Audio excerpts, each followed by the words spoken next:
Química. Hoje no Química Freestyle a gente vai falar sobre a química no cotidiano.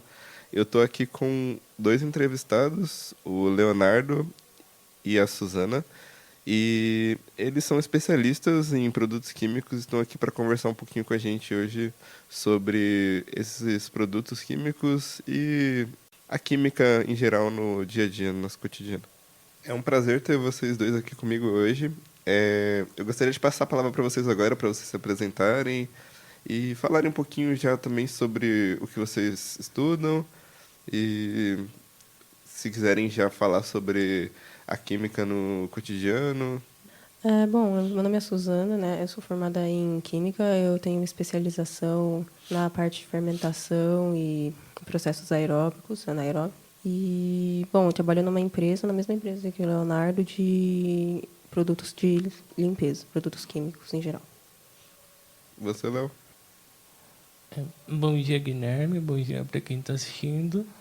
Meu nome é Leonardo e eu também me formei em Química. Fiz uma pós com pesquisa em detergentes e processos de saponificação por 3 anos agora. Certo. Você gostaria de falar um pouco sobre o seu trabalho e como ele impacta no dia a dia? Certo. Então, no meu trabalho, eu costumo fazer pesquisas para desenvolver novas fórmulas de detergente para a empresa. Eu acho que impacta de uma forma bem impactante mesmo, porque é o que a gente usa para lavar. A água não resolve tudo. E eu acho que também é uma boa oportunidade para a gente discutir o nosso tema, né, que é a química no cotidiano. Porque o detergente, os sabões, utilizam nada mais que processos químicos e físicos. Então, quando você tem ali alguma sujeira que só a força da água não é capaz de lavar, a gente tem que usar algo mais, e esse algo mais geralmente é o detergente para a gente lavar ali as nossas louças, as nossas mãos. O que ele faz, assim, bem resumido, é ter uma região polar, que interage com a água, e uma região apolar, que interage com a sujeira. E meu trabalho é procurar grupos orgânicos e inorgânicos que consigam fazer essa integração eficaz. E por que isso acontece, né? Por que que essas partes apolares e polares elas interagem de uma forma diferente com cada substância? O que acontece, né? A gente tem 2 grupos ali. Acho que é importante explicar isso antes de explicar como o detergente funciona, que é a questão da polaridade. A gente pode dividir eles em 2 turmas, 2 grupos. Primeiro é o polar, que é quando a gente tem um excesso de cargas em alguma região da molécula que a gente está trabalhando ali. Então, nós podemos pensar nisso como um arroz e feijão. Quando a gente coloca o arroz e o feijão do lado um do outro, vai ter uma parte com mais arroz e outra parte com mais feijão. Agora, se a gente colocasse, por exemplo, o feijão em todo o redor do arroz, cobrindo todo ele, cima, baixo e lados, a gente ia ter uma uniformidade ali de feijão. É o que acontece com as moléculas, é semelhante. Só que em vez do feijão são cargas. Entendi. Seria a explicação para a parte polar, né? E como essas partes elas interagem com a sujeira, né, para ajudar na limpeza? Vamos considerar que você molhe com água a mão antes, depois o detergente. Primeiro a sua mão vai ficar molhada, vai ter água ali. Essas moléculas de água são polares e quando a gente coloca o detergente, ele, como eu disse, tem uma parte polar e uma parte apolar. A parte polar vai se virar para a água, enquanto a parte apolar vai se virar para a sujeira. Porque a gente tem uma regra na química que é que semelhante dissolve semelhante. Ou seja, uma molécula polar tem tendência de dissolver outras moléculas polares. Aí o que acontece é que essas várias milhões, incontáveis moléculas de detergente têm as suas partes polares voltadas para a água, as apolares para a sujeira. Só que só isso não é suficiente, né? Senão a gente só teria um detergente ali junto com a sujeira e com a água. Aí depois disso a gente costuma fazer o quê?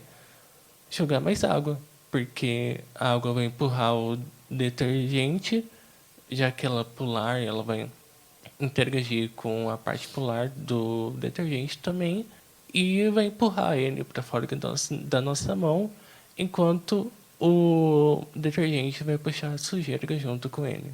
E daí a gente lava as nossas louças e mãos. Muito legal pensar nisso, né? O detergente, ele forma como se fosse uma cápsula em volta da sujeira, né? Muito interessante mesmo.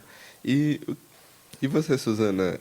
Você consegue falar um pouco mais pra gente sobre a química no cotidiano?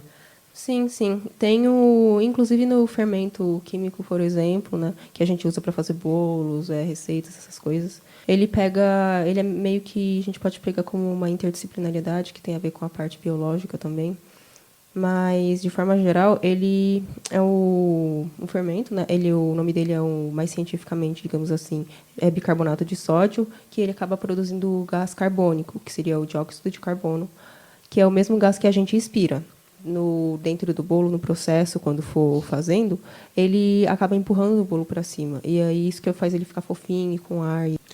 Nossa, muito interessante. É que o bolo é uma coisa que a gente consome, né? Diariamente, assim, né? A gente acaba consumindo na nossa casa, às vezes. É legal saber como a química impacta nisso. Você pode explicar um pouco melhor pra gente sobre o bicarbonato e como acontece para fazer esse efeito? Se colocar o fermento na massa, não acontece nada. Então, como que funciona? Então, realmente, ele não acontece só jogar dessa forma. Mas se você coloca...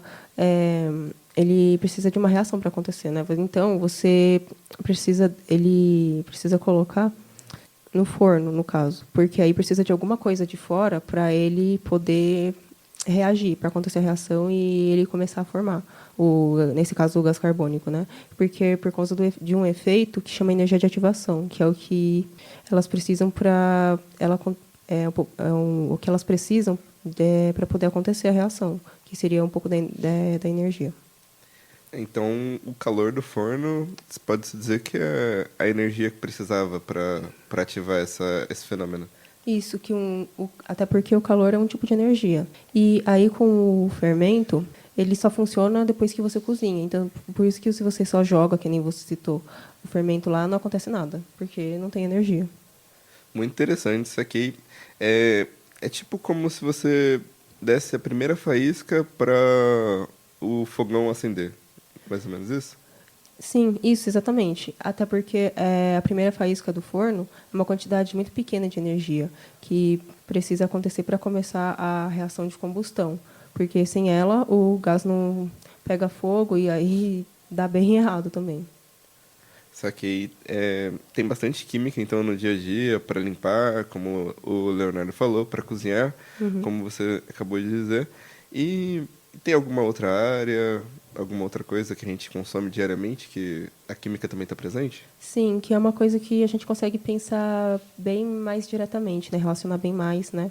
Desse lado, que é a parte de medicamentos, de remédios, em que pode acontecer vários tipos de reações, já que são máquinas que fazem e elas vão reagir com as substâncias que tem no nosso organismo, como a saliva, o sangue ou as enzimas mesmo, que aí também vai mais para a parte da biologia. E aí elas podem acontecer de duas formas, tanto processos naturais, né, naturalmente, ou sinteticamente, em laboratórios. E essas formas de criar os medicamentos, você consegue explicar um pouco melhor para mim? Ela é mais simples do que parece, até. O de forma natural, como o próprio nome diz, né, vem da natureza. Então, assim, de plantas ou até mesmo de origem animal, de minerais também acontece. Que aqui os mais comuns seriam, por exemplo, que eu consigo lembrar agora, a valeriana e o guaco, que são partes dos remédios que mais comuns que a gente tem em casa, né? Por exemplo, a valeriana para insônia, essas coisas, e o guaco para tosse, para coisas de sintoma de dor de garganta, essas coisas. Sinteticamente produzidos, os feitos em laboratório, podem ser feitos tanto em laboratório, né, ou em fábricas, e aí eles têm, por serem produzidos de forma mais especializada, assim, eles podem ter reações mais complexas, né?